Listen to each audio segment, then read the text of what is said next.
The gospel to teens. That's ingenious. Fabulous. This is what you do, right? I mean, I missed the beginning. You don't actually talk to them, do you? But when this happened, they sleep an unprecedented 12 hours a day. And, you know, a conversation with them in their waking hours goes pretty much like a questionnaire, you know? Yeah, no, I don't know, leave me alone. All of the above, none.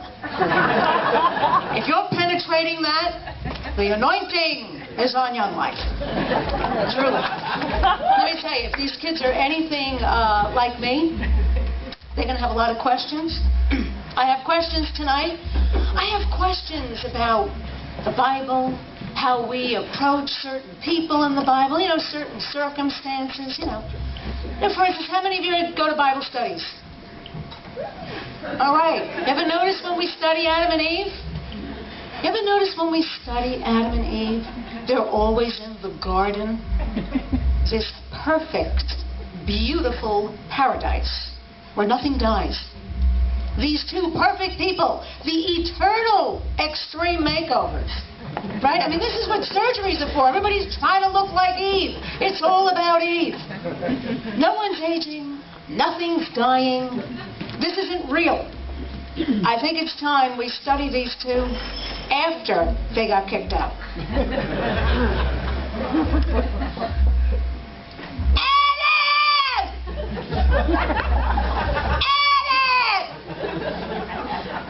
How do these leaves look on me?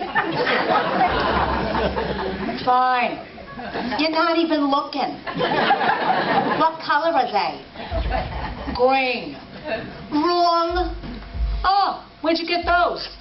Abel's wife, after that fabulous fool we had. But does the gold make me look big? You know, Adam, she's on her third set of animal skins. I'm still wearing my first. Adam! You don't even listen to me when I talk anymore. Evie. I work all day. By the sweat of my brow. When I get back here, I don't want to do nothing. All right, fine, then I'm going out. Out. We are out. Out with the girls. We need new pottery around here. What's the matter with the pot you have now? Oh, my one pot. We had that since the Garden of Eden. Well, worked good then. Yeah, what didn't work good then? Here we go, blaming me for the garden, the garden, the garden. You sound just like your mother. I don't got a mother. Why did I bite the apple?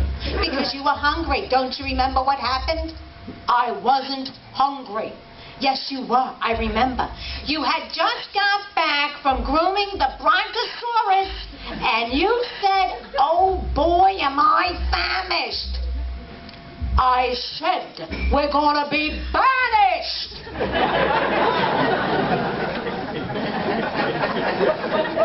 Now you tell me? I could have had what a life today in that garden. And could have been spared such trauma of what I never should have known. Well, you're right there. Now we know between good and evil. Not that. What you look like naked.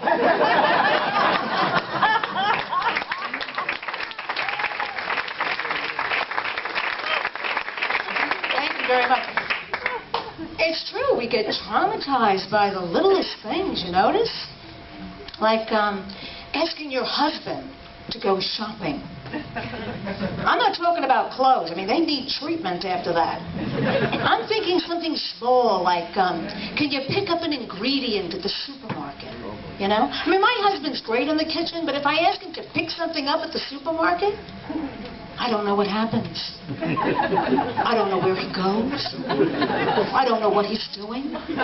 It's like he's entered the black hole. Will he ever come back? You know, and it's not like I'm asking for something complicated, you know, like an imported kumquat or something weird. Salt. What is taking so long? And I'm at home just saying I should have went myself. I just should have went. It's my mantra until he returns. I should have went myself. I just should have went myself. Finally, he walks through the door. Does this happen to you, ladies? They got the bag. They shopped. They bought something. Nothing you asked for. But hey, baby, mission accomplished. Then they want to tell you how you can use this stuff in your cooking. Okay, honey, then tell me one more time, how am I supposed to make this meatloaf now with these chunky bars? But you know, the question here is, why can't men find anything? I mean, this isn't a put down, it's a serious question. They can't find anything. It's true. I mean, it's like there's a syndrome there, or some kind of a disorder or something. I'm telling you, it needs to be researched. It needs to be I think this should be in Obama's next stimulus package. You know, throw up a couple of billion, figure this thing out. They couldn't, everything's billions with him. They couldn't find weapons of mass destruction. It's because they didn't send any women. Forget the weapons. We would have found the receipts.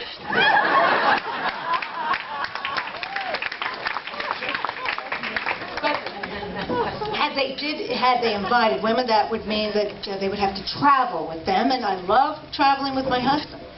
But we all know they have a very hard time admitting they don't know where they're going. But you know, this has been from the beginning.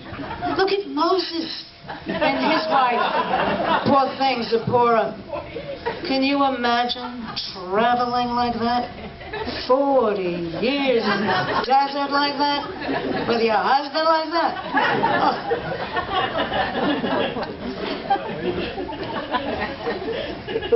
Moses! Darling, I think we've been here before. This Dwight looks familiar. Then don't look down. Moses, they're going in cycles. Around and around. Don't you see that?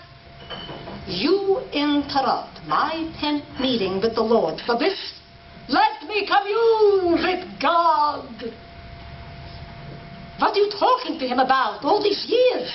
Ask for directions!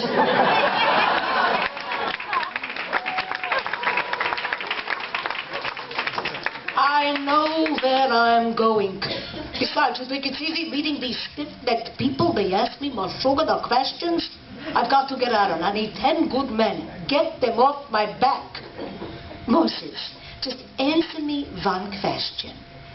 Where is the promised land? Because this don't look too promising. Zipporah, you're supposed to be a helpmate. What? I'm doing this with you for 39 years. You want me to do for 40? Go, bake the manna, and get out of my hair. And stop reading that book. That book. Men are from Egypt and women are from Cyprus. It's true. It's true. We are from different worlds, aren't we? It's amazing. And we try so hard to understand each other. But here's my question. How many times do we rely on our own understanding and not God's? And what do you think? 50, 60 times a day? We are dense with this. Let me give you a picture, okay? Now, most of us know that Jesus, as a little boy, was lost at the temple. Can you imagine if we were Mary and Joseph and we lost Jesus at the temple? I mean, what would we look like? What would we sound like? There we would be, you know, assessing the whole thing, relying on our own knowledge, you know, our one-track panic mind.